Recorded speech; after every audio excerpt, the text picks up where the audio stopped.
TV.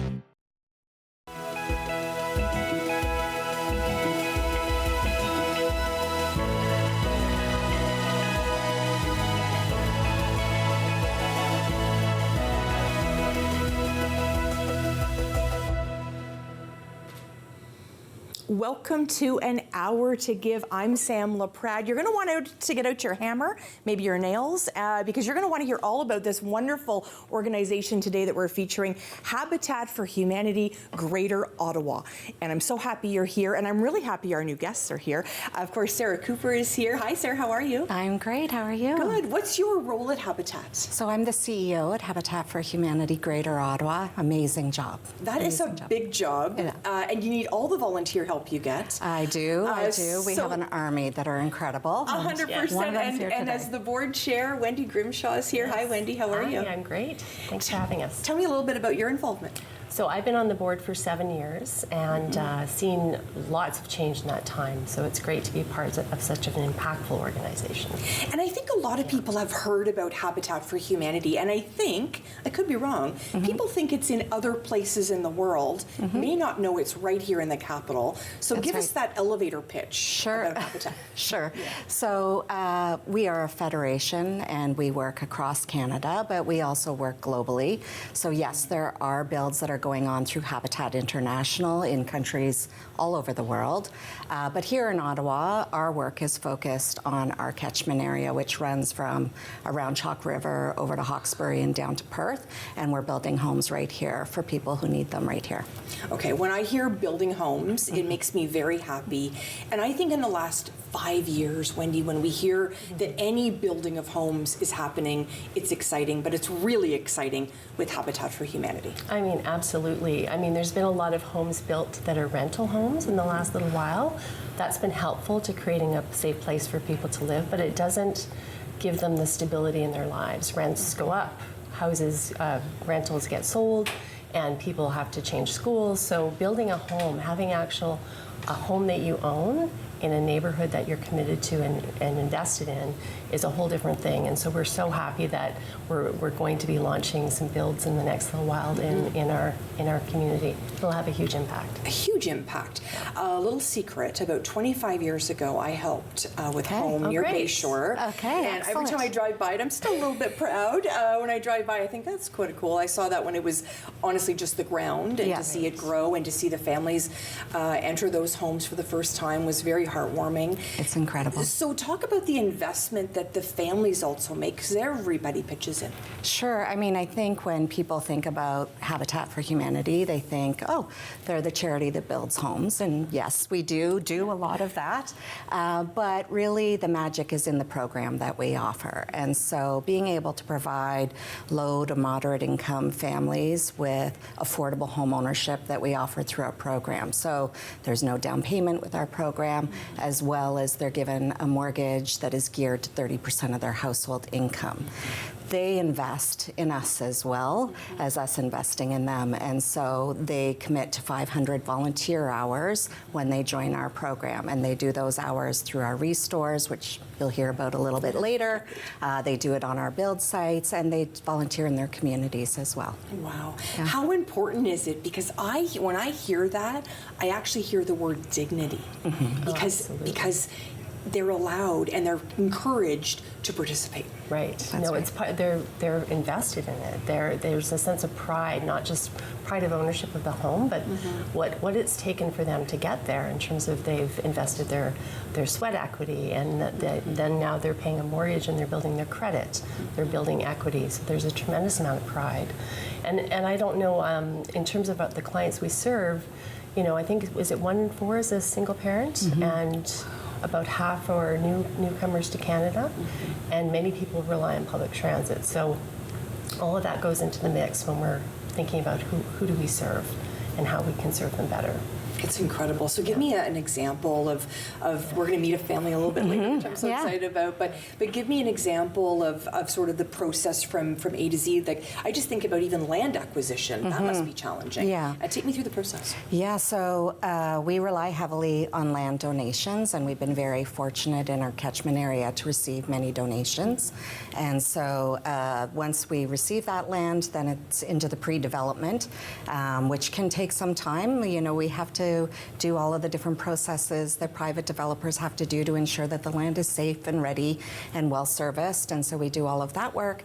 And we work with incredible architects, many of whom offer their services pro bono, to design a home that suits the family. So, you know, it's all over the media. It's no secret that there's a shortage of affordable family-sized housing. So we're really proud to be able to provide that kind of housing to address the housing crisis.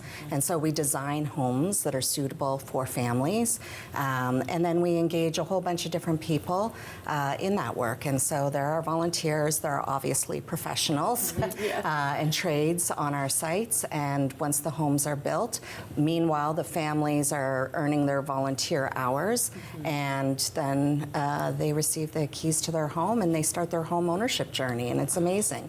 And we work with them throughout the duration of their home ownership. It's not like we just give them the keys and wish them good luck.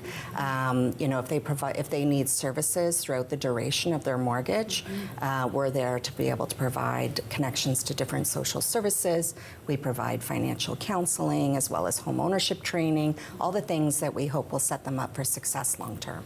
I think everybody needs that. I know. I'm thinking I needed that, right? Well, and Sam, it's not like we have a big bank account that we can just go and start building these homes. Like, we rely on the community to support us. We rely on funders at different levels of government. We rely on sponsors and our partners in the community, and we rely on donations.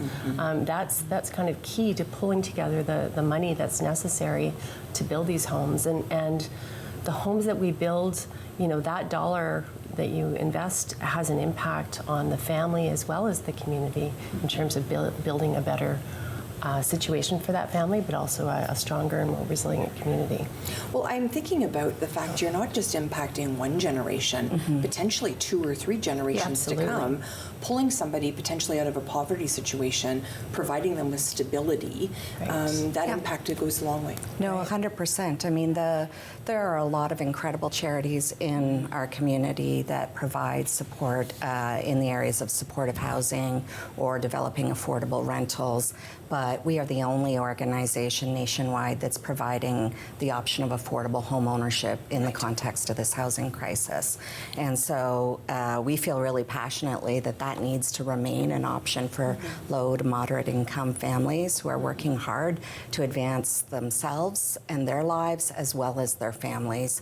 And so when you talk about that multi-generational impact, you know, for a family who is struggling, I would say, which often the people who come to us are struggling to find an affordable rental or affordable place to live. They're paying way above 30% of their household income. They're making difficult choices for their family about, you know, rent versus food. And so, you know, when we're able to support them in becoming homeowners, they're lifted out of that housing precarity forever. Their children aren't having to change schools every year because they're moving from one rental to another, trying to find an affordable situation.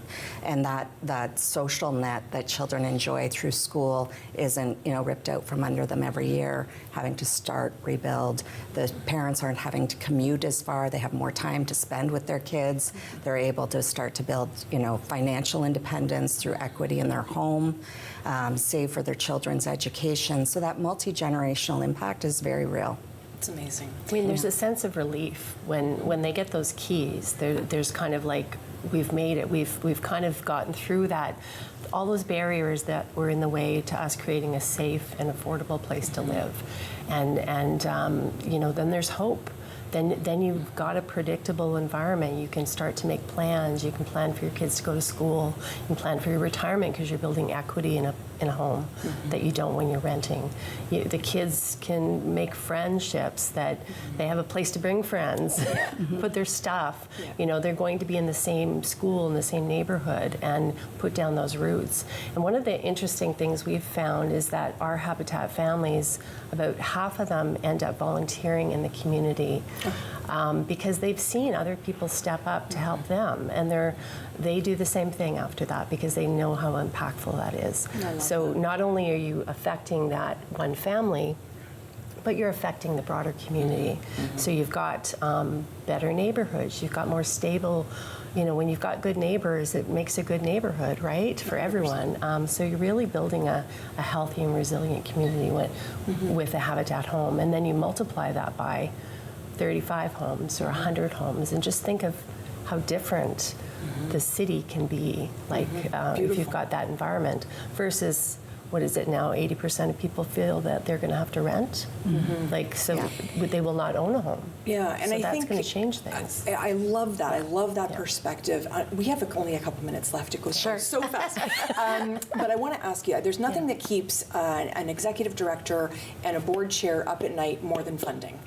So I'm not even going to sugarcoat it. This is urgent. So we have about a minute. Let's talk about the urgent need. Yeah, sure. So, you know, we've been in this community 30 years, and in that 30 years, we've built 100 homes, and that is something we're incredibly proud of, and we certainly celebrated last year. But in the context of the housing crisis, we also understand we need to do more, and we need to do more faster. So we've set a very ambitious goal of building the next 100 homes in 5 years. And to advance towards that goal, we have in the works 35 homes in the east and west end of Ottawa that are in plan. And that means that with those big ambitious goals come a big ambitious price tag. And so we're looking at about $20 million of commitments. And so we need support from everyone to be able to reach that goal and provide more homes for more families. And we're going to talk to Shauna a little bit later about how people can give. But basically, you know, I hear land donations, obviously, I hear cash donations, I hear gifts in kind, volunteers, all of that, volunteers, the gift of time, the gift of time.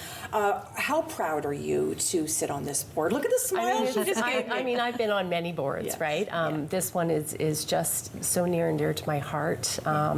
I've seen, you know, firsthand the impact when people don't have a safe, affordable place to live. And it's just, and everyone around our board table feels the very same way. Yeah, they're very passionate They're group. all passionate about making a difference in our community and in the lives of these families. Yeah, it's incredible. So where are we finding more information? If somebody's listening right now, watching right now, they want to get some information, where are we sending them, Sarah? We're going to habitatgo.ca, and on there you can find out how to engage with us as a donor, a volunteer. If you're interested in applying to be a homeowner, all of the information is on our website. Fantastic. Well, thank you both so much for joining me today. And go is for Greater Ottawa. That's right. I love it. Of course, Habitat for Humanity Greater Ottawa is looking for you to help. We're going to learn more about this great organization. Stay with us.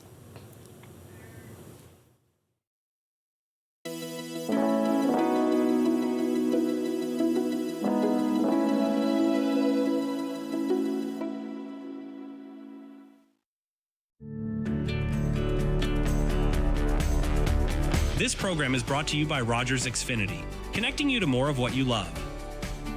Visit Rogers.com for more details.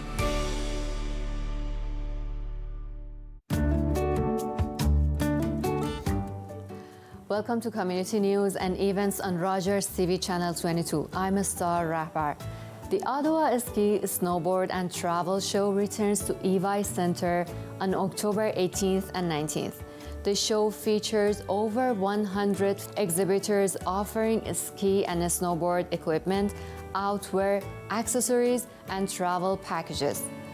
Find brands like Elan, Atomic, Fisher, K2, and more.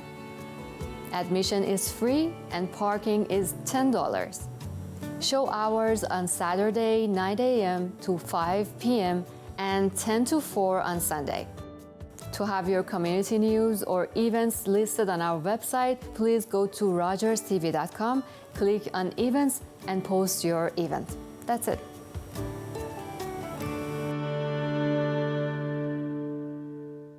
October 5th, 2014, my daughter was hit by a train. She was walking along the sides of the tracks, and it shattered her world. The regulars, the guys who keep this place in business. Last week, they had something to celebrate. Jason had just finished university, so they toasted his profs, his TAs, his old roommates. Well, they toasted just about everyone. But I worry about and take care of my guys. So even when I know they're not driving, sometimes that means bringing them a little surprise. And then they had a drink to me. Brought to you by Smart Serve Ontario and Arrive Alive, Drive Sober.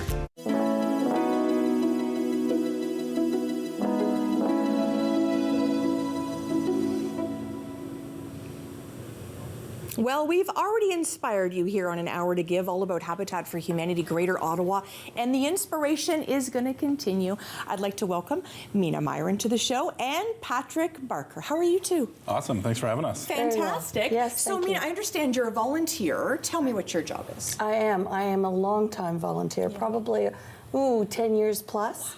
And it varies, but I do volunteer mostly at the Restore. I love working at the Restores, all three locations, and it varies. My job can be organizing the shelving shelves and the stock on the shelves. It could be cleaning furniture, dusting, testing electrical equipment, greeting the customers. Interacting with them, helping them find things. It really does vary. It's never dull when working at the Restore, never dull. Great support from the staff, so that's always wonderful. Never dull working with Patrick. Never, No. never. Patrick, what's your role? So I'm the Director of Social Enterprise Operations and Development, which sounds a whole lot more complicated than it is. Basically, social enterprise are businesses that use traditional business methods to generate revenue, but the revenue, in our case, goes directly towards our charity. And the Restore. I mean, true story, about 2 weeks ago, someone was at the Restore, took a picture of this pink bathtub, and sent it to me and said, Sam Laprade, you need this in your house. So people go there and they find gems for their own homes. Yeah, absolutely. And I like to say we're kind of two stores in one because we carry a lot of brand new product where most thrift stores potentially don't. The pink bathtub in your case was actually a part of the largest ever donation we've ever received from, it's a company called Paris Mirrors, and they donated almost $2.5 million worth of bathtubs, vanities, and mirrors. Wow. The pink bathtub included. So we got dozens of brand new bathtubs that are just beautiful. Like if you think about, the nicest bathtub you've ever seen, then go up a little bit because that's how nice it is. Hundreds and hundreds of vanities and thousands of LED lit mirrors. So that's kind of the one side where we get a lot of brand new product donated. We're the charity of choice for multiple, very large hardware stores in Canada. We are sending pickups once a week. We get brand new tile from a tiling company on the East End. We get all kinds of brand new stuff. We have new lumber, right? Outside of building supplies, though, we have, kitchen, bath, lighting, anything you could think of. But then on the other side, we also sell gently used items from individual donations that include furniture, houseware, decor. We sell brand new clothing as well. We're kind of really a department store. We have just about everything you can think of. And where are they located? Where do you work out of? I spend a lot of time at the Stittsville location at 3 Iber Road in Stittsville. I have often worked at the Train Yards location, and they are located on Belfast Road. And there's our latest location at City Centre. I believe it's 250 City Centre Road. Yeah, it's nestled right in between Hintonburg and Little Italy. Yes. What a great spot. That's right. What a great spot. Yeah. And why the Restore? Why did you get involved with Habitat for Humanity? Well, I had volunteered for years out of the country, and I'd done that for many, many years. And when I decided to stop that, I wanted to find something within the city where I could give back. And I found Habitat for Humanity, and initially I wanted to just work on a build, which I did do. I've done several times, which was fabulous. I learned so much, considering I really only knew how to hold a hammer. I did learn a lot on all the builds, but and then I thought, wow, there's all these stores, and they need the extra hands. And I've made some incredible connections, as well as meeting a lot of the new families that have gone into their new homes that we have built. And that's such a pleasure to meet them and to work with them side by side as they're putting in their hours, and I'm helping out in any way I can. So yeah, and each store is quite unique in its own way.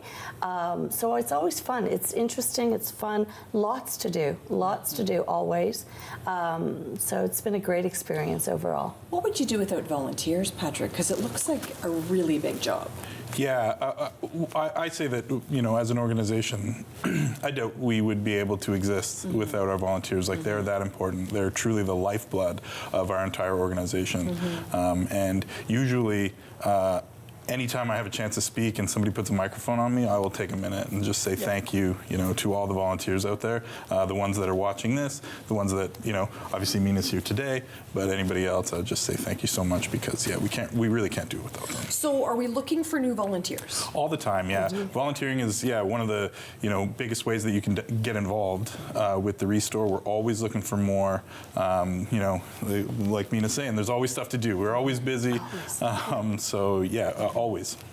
And I know a lot of people that, they're looking for something for their home or for their cottage, or they're looking for a piece and they want to, sand it down and use chalk paint and do all those wonderful things with it. So I see a lot of people looking for those items.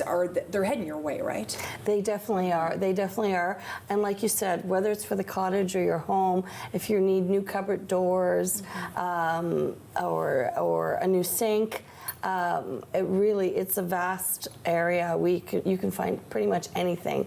And we do have an amazing volunteer coordinator, Julie Chatelaine, and we are always looking for volunteers. We are very, very busy. Actually, we're a little short of volunteers right now, so if you are interested, you can go to habitatgo.ca, and that'll tell you everything you need to know with respect to volunteering. So yeah, it's amazing what you can find. Yeah, from cottage to home to. Well, I'm thinking about setting kids up to go to college. A lot of my friends just sent their kids off to go to college for the first time. They're looking for things. They're heading off to university. They're looking for items. Do people head to you at that time? Absolutely, yeah. And we often will offer promotional discounts to students and other, members of the communities. But really, I would say it's really kind of for everyone, right? Like there is something for everyone there. There's a mix of brand new product and gently used, right? And it is a way, if you're thinking of, shopping, and a lot of people think about Habitat for Humanity, and it's a great cause. They'd love to be involved, but people are busy, right? I have 3 kids. I have a full-time job. I have a lot on the go. Money is tight, right? So how could I give back to an organization that I fundamentally do believe in, but I'm just one person, and you can give to that organization strictly by coming and shopping at the Restore, right? Something that you were likely going to buy anyway. There's a chance that we have it brand new, and all of our revenue goes into our builds. I love that. What's the most unique item that you have found, Mina, in your work there? Has there been a unique item? Oh my goodness. Other than the pink bathtub. Other than the pink bathtub, which I brought up. That's right. Yeah. You think of anything between the two? I'm trying to think of, was it last year? Could have been last year. We received this very unique high back chair. It really did look like Santa Claus's chair for the children to sit on, someone's lap.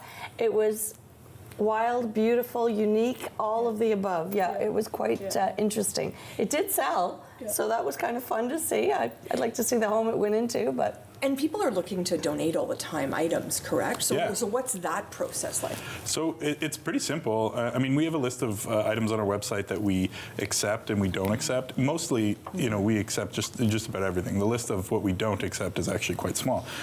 Basically, you would just come to any of our store locations. Like Mina had said, we have one in Stittsville on Ivor Road, just off of Hazeldean, one near the train yards on Belfast, which is just off of Saint Laurent Boulevard, and then one on City Centre Avenue, nestled between Hittenburg and Little Italy. It's just as simple as that. Just show up to the store with the items you'd like to donate and drop them off. Alternatively, if people want to reach out, they can find more information on our website and reach out to learn more about donating, or they can email donation@habitatgo.ca if they have any questions, and we're happy to answer. It's wonderful. I often think about philanthropy as time, talent, and treasure, and I need to add, stuff from your house to that as well, because of course the fact that I think about when I moved, I remember thinking, we're not going to take this couch with us, or we're not going to, take this, this piece of furniture with us. This is a wonderful opportunity for people, especially when times are tight, like Patrick was saying. Well, and I mean, the other benefit is anything you donate or purchase from the Restore, for that matter, is all diverted from landfill as well, right? Yes. So we actually divert millions of pounds per year from landfill. Mm-hmm. What would you say to someone, that's listening or watching us right now, and they're like, I would love to volunteer for Habitat, but I'm a little bit nervous? What would you say to them? I understand that part. Yes, I was a little nervous at first as well. It's a wonderful group of people. Both the staff are so appreciative and helpful. It's a wonderful opportunity to meet people, other volunteers, seniors, students, and you just learn so much. And I've never felt so appreciated ever in my life. So that's an incredible feeling in itself. So yes, I do hope people truly consider volunteering, because it's worthwhile. It really is. It's changed my life in many, many ways, all good. So I hope people do reach out to volunteer. And I interview a lot of people that volunteer. To hear that she also feels appreciated is also means you're doing your job well, and the team is doing their job well. Yeah, and I appreciate that. We try really hard, and ultimately, like I said, they're the lifeblood of the organization, and we couldn't do without them. So, thank you again. My pleasure. Sweet. Yeah. That's so sweet. How often do you volunteer? I try to volunteer at least 2 to 3 times a week. Wow. So it depends on what I'm volunteering for. If it's at the store, it's usually 2 or 3 times a week. I try to help out at various events as well. I was just at the home show, so that was busier, That was Thursday, Friday, Sunday. But it really depends on what I'm doing and what the need is. But I try to get in at least 2 to 3 times a week at the stores. And I'll go wherever the need is, which is wonderful. It's good to know I can help out in various ways. So, yeah. My daughter's 17, so she's just graduated high school. Are you taking high school-aged kids as well as they're working towards those 40 hours? Yeah, 40 hours. And there is a program as well that I've learned where if you donate more, you can actually get additional school credit based on it. So we've had actually, especially over the summer, a lot of high school volunteers that came and did an amazing job with us. That's wonderful. Well, thank you both so much. You've inspired me today. I appreciate it very much. Patrick and Mira, of course, joining us today, talking all about the wonderful Restore, part of Habitat for Humanity, Greater Ottawa. When we come back, the inspiration continues. Stay with us.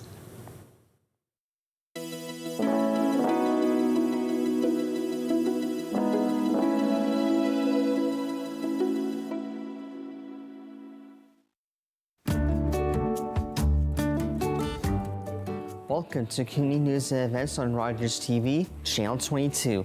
I'm Ramon DeFranco. If you're looking for some fall fun, then Prue Farms Pumpkin Fest returns for its 31st year, running weekends and Thanksgiving Monday until October 26. Located just minutes from Orleans, the farm transforms into a giant Halloween playground.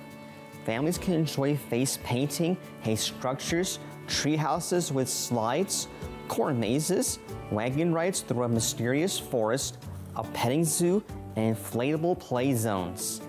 Visitors can also pick their own pumpkins directly from the patch. Kids under 2 are free.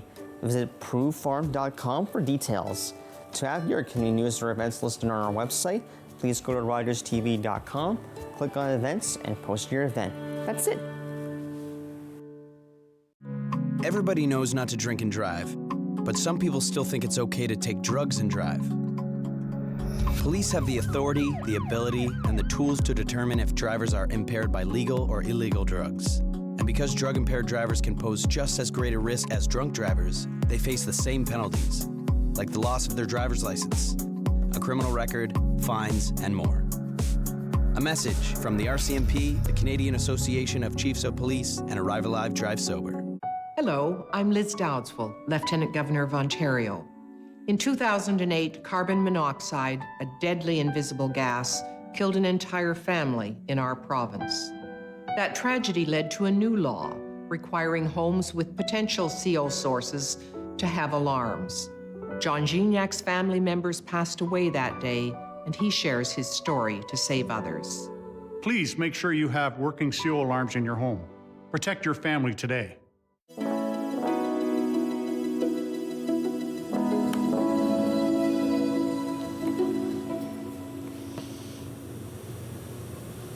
We've been talking all about Habitat for Humanity, Greater Ottawa today, getting inspired about the restore and about all of the plans for future homes.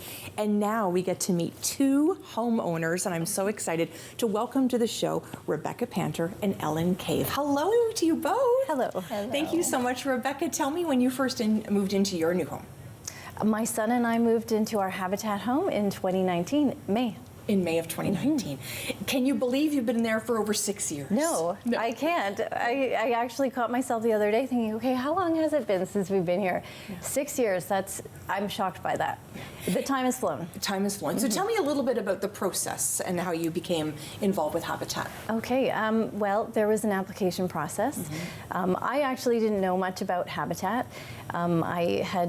At my workplace, I was talking to some work colleagues about my experience renting, and one of them was close by and overheard and approached me not too later in the day and mentioned that she had actually partnered with Habitat, she and her daughters, and she said that from my stories of renting, she thought it might be good for me, so I looked into it.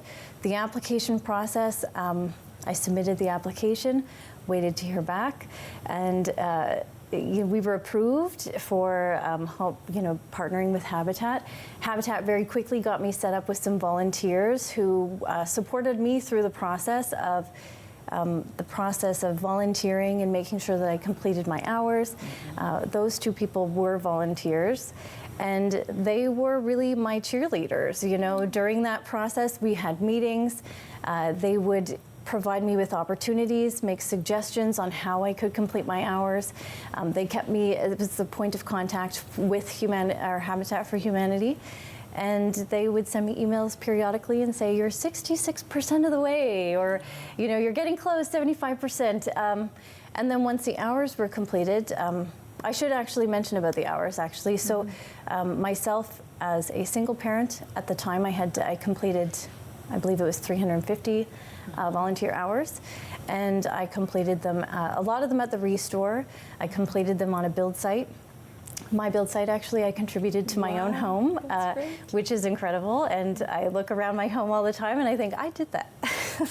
And then my parents were able to come and contribute a few of those hours as well, so I worked really closely with them on some of the volunteer hours. And then we had the key ceremony, we moved in. I love it. I love every aspect of that story. And Ellen, you're experiencing this now. You're going to be moving in December. How special has this process been for you? It's very special, and it's very emotional for us that we were having finally a home that we can call our true home. And have you done your volunteer hours? Yes, I've been doing the training, home ownership training. Which is wonderful. And you're moving in with your husband. Yes. Tell us about him. He's a very supportive husband. Yeah. And he's happy as well that we finally got a house. It's wonderful. And to watch sort of Ellen go through the process and hear the emotions and the excitement, does it bring you back? Absolutely, it does. Sorry. This is really something that it has changed our lives. And when I worked on my Habitat my hours, I honestly, I didn't really, it was just kind of, we're doing it, we're completing the hours, you know, getting to know the organization more and the people at the organization and the volunteers. It was an incredible experience. Absolutely 100% support. Everyone is cheering for you. And then we got our home, and when I think about where we were 6 years ago compared to where we are today, I just couldn't be more thankful. I'm thankful every day for our home, and that is not an exaggeration. I look around our home every day and I think about how grateful I am for Habitat, for everyone who supported us, and just for having that opportunity to be lifted out of a situation that was unstable, and that, you know, feeling like I was failing, you know, unable to, had the emotional support for my son, but I couldn't provide much beyond that. And the instability is a real thing. It's a real concern. Since my son was born up until we moved into our Habitat home, we lived in 4 different places, and that was for a number of reasons, the majority of the time financial. And yeah, I couldn't save for his future. I mean, it's just been an incredible experience, and it has changed our lives. So yes, when I think about Ellen and her family and what they're getting into, I feel so happy for her, and I feel so happy for all the other families that have the same opportunity. When you hear Rebecca talk about her journey, does it resonate with you? Yes. It's very resonating with me. That's why I feel like I'm crying too. There's 3 of us crying. It's all good. I've got you. Yeah. Because I think they're tears of joy and tears of relief. I'm a single mom too, and so I resonate with that part of your story. But just that, you know, those fears that go along with where are we going to live, and it's going to be sustainable for a long period of time. That can weigh on us, right? Yeah. Has it weighed on you? It's very stressful having like stability in life and a safe place to be. Like it's very stressful.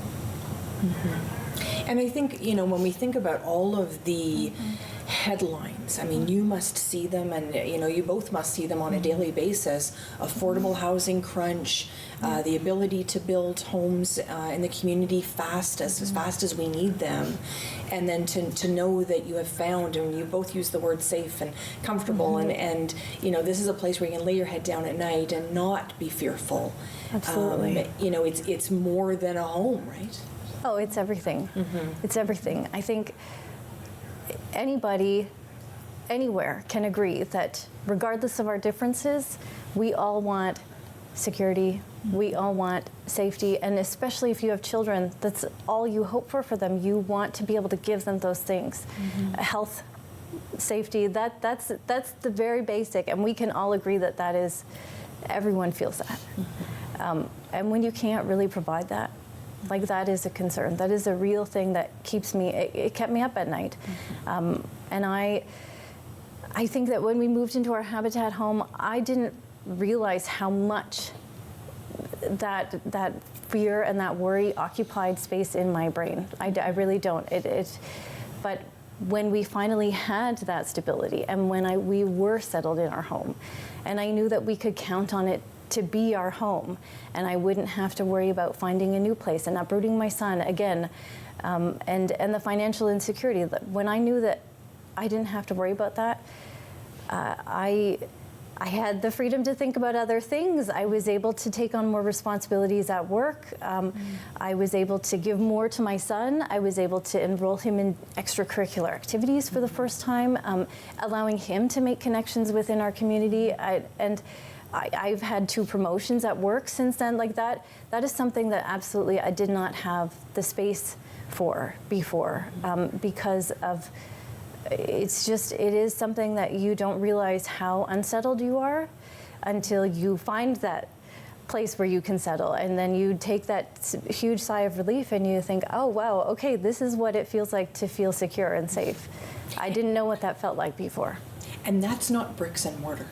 Right? No. We need the bricks and the mortar Yeah. to build a nice, strong house, but that's beyond the bricks Absolutely, and the mortar. it is. Yeah, that's a community.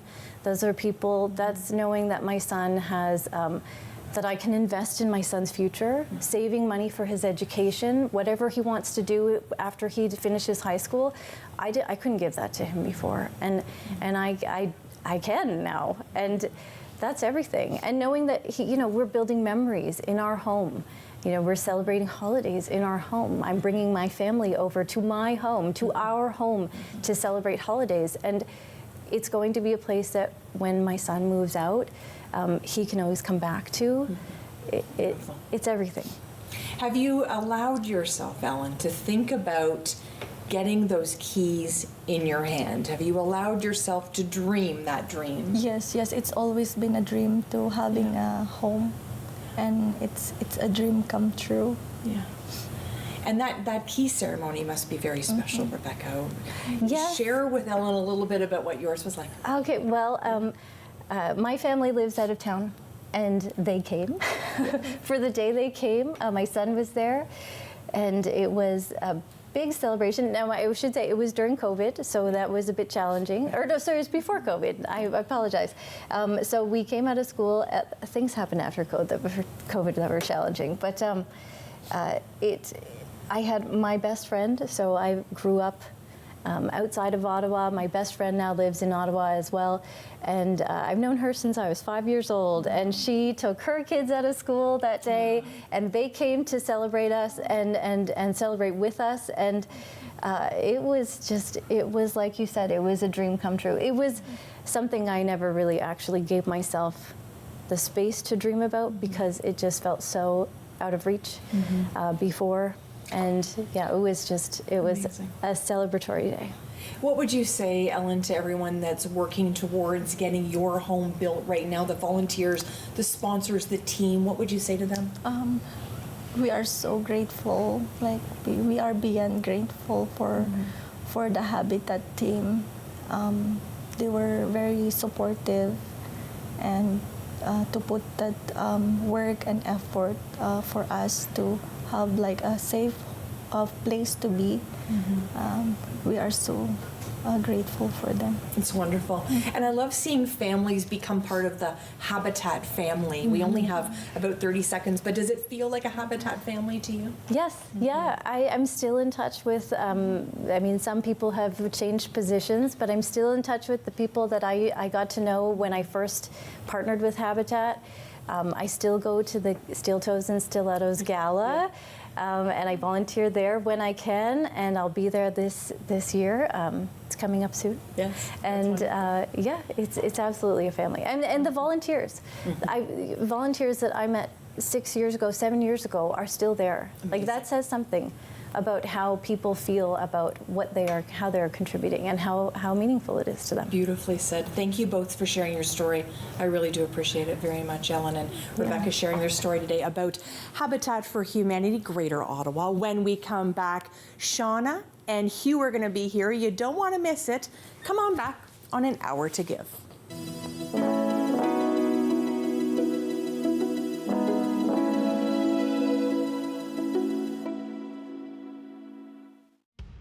If you're looking for straightforward recipes that are surefire crowd pleasers and really delicious, I hope you'll tune in to Season 5 of my show, Paula Roy's Favorite Foods, on Rogers TV. There's everything from mouth-watering salads to delicious make-ahead meals, lots of baking, even some pickles, and I'm sure there's something for everyone in this season's lineup. I'll offer some ideas to help make your time in the kitchen more effective and fun, and perhaps you'll even watch it with your whole family.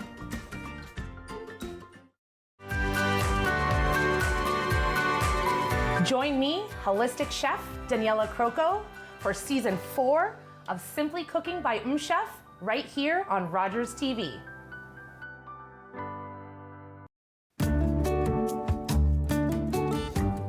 Welcome to Community News and Events on Rogers TV, Channel 22. I'm Ramon DeFranco.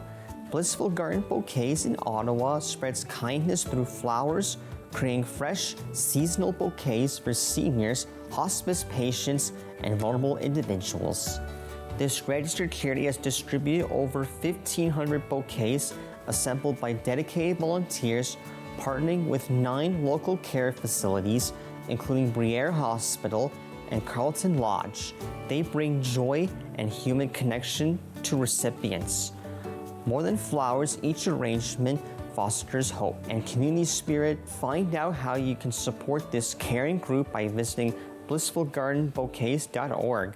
To have your community news or events listed on our website, please go to rogerstv.com, click on events, and post your event. That's it. Public transit, garbage pickup, parks and recreation programs, snow removal on your street. How can you stay informed about these and other important local services? Tune to City Council coverage on Rogers TV. See your community leaders at work on Rogers TV City Council coverage.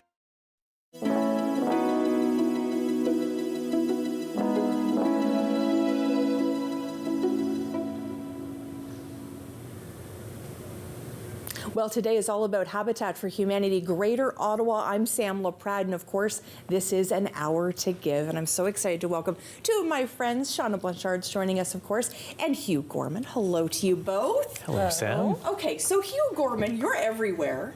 I'm just going to say, you received a very exciting recognition recently, and I just have to tell the world. Thank you. CEO of the Year for the Ottawa Business Journal. Congratulations. Thank you very much. Yeah, I'm so excited.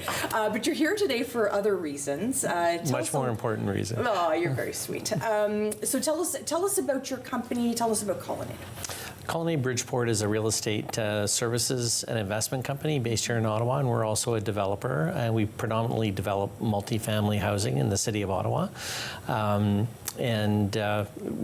real estate background is really kind of what connected us to Habitat. Mm-hmm, which is really exciting. Mm-hmm. And Shauna's here. Shauna, you have the best job. Tell us what you do. I'm the Director of Fund Development, and I've been with Habitat 8 years. And I'm just honored to be able to spend time with our volunteers, our families, our donors, our corporate sponsors, people who really care about affordable housing in the city. And every day I'm just thrilled to be able to make connections for people who want to support what we're doing in our mission. And Hugh, I've interviewed you before, and in a business aspect, I love that you're here today, giving back and talking about the connection to Habitat. So tell us how you're involved. Well, it actually started, we were looking for a charity to get more involved in, and I'm a big believer in not just giving financially, but to commit to organizations. And we were looking for something where our skills as an organization and the capability that we had could match up with an organization where we could offer that and help as well. And we had an employee that, her name is Sue Faulkner, who really is the inspiration. She was has been a long time Habitat volunteer. And she had done a number of build days inside and outside Canada and developing countries, and very passionate about Habitat. And so as we were trying to think about, where was the best place for us to get involved, Sue's description of what she was doing with Habitat seemed to really fit, our organization. And we felt we could help out and really multiply the financial side of it by the capabilities that we had in support of Habitat. You know how lucky you are, right? I know you do. Colonnade and Hugh and his team have all been involved in, I'd say, wrap your arms around an organization. The initiatives that they have supported over the years goes from build sponsorship to gala sponsorship to build days, women build support. They've done our matching donor, corporate partner for our direct mail. Letting us use their boardroom for large meetings. They have had staff who are on our board, been to all of our key ceremonies. Hugh's given keys to families. I can't think of an initiative that we have had that they haven't been involved in. So it's so refreshing to see a team of people who truly believe in what we're doing and want to be involved throughout the year in all different aspects of what we do. And many people know that when I'm not here on An Hour to Give, I'm a professional fundraiser. I've been doing it for 35 years, since Jesus was a choir boy, for a long time. And I'll tell you that I've worked with a lot of organizations and a lot of corporations that write a check. And there's nothing wrong with that. Write a check, they're doing their part. There's something about the full trifecta of philanthropy: time, talent, and treasure. So you've not only brought that from a leadership perspective, but you brought that to the team. So from a philanthropy perspective, how does that feel? It feels great. I like the way that you summarized that. I never really thought about it in those terms, but yeah, I think that for us, it's about engagement and being involved as well. And so I think when people have an opportunity to participate, especially people from our team, it just creates a much greater connection and a lot more purpose behind what we're doing. And so that's been really important and a big reason why we've been supportive. And obviously, Habitat's an incredibly important organization in our community, filling a gap that nobody else is really kind of filling as it relates to that affordability spectrum. And the work is so critically important, I think, to our community. So it's fulfilling for our team to be actively engaged, not just financially giving corporately. I appreciate you sharing that, because I think it's really important. And also, Shauna, I was speaking to Wendy and to Sarah earlier about what's keeping them up at night. I'm assuming the $20 million price tag is also keeping you up at night. But we've got lots of ways to raise money. I want to walk through some of those opportunities. There are ways that people can obviously give monthly and those annual gifts. I think about this time of year, offices are getting together and making those gifts. But there's also fun things to do. Absolutely. We're very excited at Habitat to have tangible ways that groups can come together, and corporations and teams. So we have Restore Days where teams can come out and have a fun day at our restores and build team and build community. We're very excited that these builds are starting this year, our biggest developments ever. And there's going to be a great hub there for people to come out and do build days, which is the put the hard hat on, put the boots on, have a good day, no skills required. People always wonder about that. And then we have things like our gala coming up on November 8th. It's at the Infinity Center this year. It's our 20th anniversary. If you can think about it, the Steel Toes and Stilettos Gala has been around for 20 years. So that's a fun, great evening out for networking. A lot of the business community come. And then other activations are simple. What we do 2 activations a year, which is our direct mail pieces that we send out, appeals. And this year we have our holiday one coming out. And of course, we share our mission. We talk about our families and our impact. What keeps me up a little bit at night is the Canada Post strike we have. A lot of our donors are used to seeing our mail come through, so we're really encouraging people to, check out our social media. Please go to our website, habitatgo.ca. There's easy ways to donate right there. Get your tax receipt right away. It's safe and secure. We just don't want people to forget about us if they don't see it in the mail. So that's a really important time this time of year is the ask we do at the holiday season. So. It's lots of ways to get involved, and of course volunteering, as you heard from Mina and Patrick. So there's lots of fun things to do. And what would you say to other CEOs that are sort of on the fence? Maybe they're writing that check, which is fantastic. Maybe they're not at all doing that either. What would you say about the rewards that come with diving with both feet in with those steel toes on? And he has been on many sites with steel toes on. I felt that. Well, listen, I think the Habitat's an organization that I think really addresses a fundamental need in the community. And again, there's lots of resources and government programs going towards deeply affordable. And for rental, we take advantage of programs with CMHC, for an example, to create affordable housing in the for-profit market housing that we build.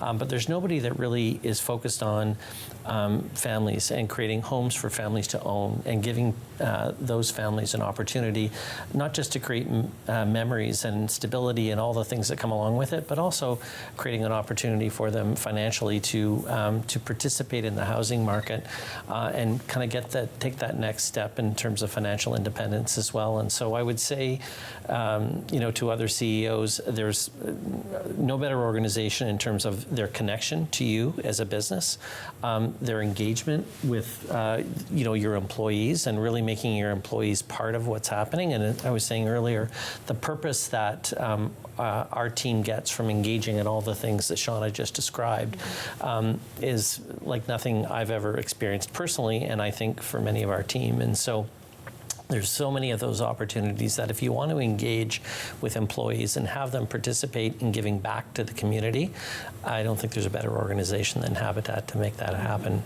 Wow. I mean, you know, to have that kind of endorsement from someone like you that's so involved in the community, it's wonderful to see that. We want to get more people involved. How can we get involved? If somebody's sitting on the sidelines, Shauna, we want to bring them on the field, what are we doing? You know, I think that the tangible and the real impact generationally for our families speaks really highly of what we're doing here. We're not just building homes. It's bricks and mortar, yes, but we're actually building a future for families. And I think if people take the time to look us up, have conversations with us, they'll see that the impact is generational. Yeah. And there's not a lot out there that where you can see where your dollars are going, but then really understand the impact long term for families. And so we encourage people to, you know, my information's on the website, so is Sarah's, to come talk to us, go into the restores, talk to the staff, volunteer, go to our website, check out our great social media, and learn about what we're doing in Ottawa and learn about what we're doing around North America and around the world. And it's quite a very impressive story. And what we're doing now is being more strategic than we ever have before, with making sure we have a healthy land bank. And we're not just thinking about the next build, but we're thinking about 5 years down the road. And that strategy is really refreshing for people who want to give to something where they know we're going to be here for another 30 plus years. And that's what we want to be doing. So I encourage people to give in ways that they want to and they feel comfortable. Corporately, we love our corporate supporters, and like Hugh said with his team, and Hugh personally is also giving to us, which is another way that they can wrap their arms around us. Which is not a surprise to me, by the way. Which is, I mean, lovely. And it just, we need to raise a lot of money to build these homes, and all the support, every dollar, makes a huge difference to us. Beautifully said. We only have a minute. It really goes by so fast. And Hugh, I have to ask you, we had two wonderful women on talking about their new homes. Somebody's been living there for 6 years, someone about to get the keys. It was emotional. Oh my gosh. How did you feel watching those stories? I don't know that there's much that I can add to that. That's what Habitat does. It was just, for me, it was moving to see just the impact that it's having on those families and how big of a difference it makes. I was saying to Shauna before coming in, you know, one of the things that I do, I didn't grow up in Ottawa, and when I go back to my hometown, I always drive by my house. Why do I drive by my house? Because it's where our memories were growing up, you know, and that sense of family and the togetherness and being able to, you know, host and bring people over. Like, there's all the, you know, critical, I think, elements of having a home, and as you know, when families and the kids grow up. And so it was hugely impactful, and I think that's really it in a nutshell. I couldn't express it any better than Rebecca and Ellen did. That was amazing. They did do a beautiful job. Yeah. Thank you so much, Hugh, from the bottom of my heart. I know how much you give back to the community. Having you on the show today for non-business reasons and for philanthropy reasons was a real treat. Thank you so much. And thank My you, pleasure. Shauna, for everything you're doing in the community as well. And to all of our guests today that shared their story about the impact of Habitat for Humanity, Greater Ottawa, thank you so much. And I hope all of you learned so much today about this wonderful organization. And please reach out to them, especially during this season where they're looking for you to help. They'd be grateful. I'm Sam Laprade. This is An Hour to Give. Take care, everyone.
Connect with us by visiting our website or email us at comments@rogerstv.com.